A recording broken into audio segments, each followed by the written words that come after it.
We have to be courageous. We have to fight back in every way that we do. Yep. And when we do that, we're going to send Elon back to South Africa. Mr. Musk has just been here 22 years, and he's a citizen of 3 countries. I always ask myself the question, with the damage he's doing here, when push comes to shove, which country is he loyalty to? South Africa, Canada, or the United States? And he's only been a citizen, I'll say again, 22 years. We are fighting for you. We are in the courts. We are in Congress. We are in our communities, and we will hold this administration accountable.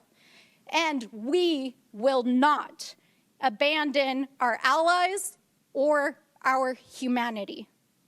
So with that, I say to all of you, be strong. We will fight back.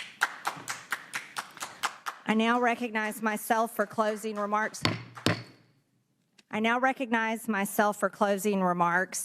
threats against the President of the United States will not be tolerated by anyone.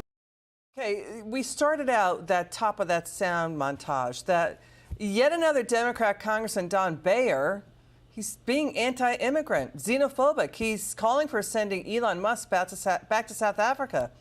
So now the left is in favor of deportations? Joining us now from House Foreign Relations, Congresswoman María Salazar. Congresswoman, why do Democrats only want to remove people who actually want to help our country? Well, reality is that I think this is hilarious, and I just want to share with you something that no one else can see, and only members of Congress, is that meeting yesterday. I have to tell you, Elizabeth, you know, I was there, I sat on the front row because I wanted to get the vibe, just have the feeling of what the guy was saying. And let me tell you something, this guy is richer than anyone else that we know. Number 2, he did not have to be there at 7:15 in front of a bunch of people that he doesn't know who are members of Congress, right? He brought one of his main lieutenants, and he was nice. The guy, you know, you and I were news reporters, and I'm going to report it to you the way I would see it. He's not arrogant. He is highly, he has a lot of patience when we ask questions. He is very respectful to the pin. It doesn't matter who's asking the questions. It could be the freshman, the newest member of Congress, and he was there, and he gives you a nice explanation. So I just want to put this into context. Number 2, he doesn't have to be doing this. He could be enjoying his money God knows where. He's doing what Congress did not do in the last 50 years. Yeah.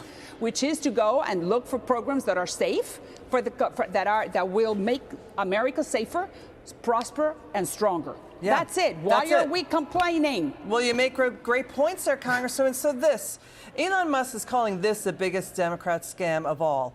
We found Biden and Obama Democrat insiders suddenly doing pop-up climate NGOs, pop-up shell nonprofits that they suddenly launched to take in money from Biden's $27 billion greenhouse gas reduction fund. That's called a slush fund. We found Democrats Stacey Abrams, Kamala Harris, Gavin Newsom's top ally Phil Angelides, Obama's former transportation secretary, Biden's climate advisor, and his EPA chief connected to all these pop-up climate NGOs and shells. What do you think? Well, that because when you add all that up, he said that by the end of this year, he could have found $1 trillion without cutting benefits to Americans, just in fraud, waste, and abuse. We're talking about 50% of what we spend every year. We spend $2 trillion more than we make as a country. So he can find $1 trillion. You know what that means for the economy? That we will then have to pay a lot less taxes, a lot less interest rate on the debt. Yeah.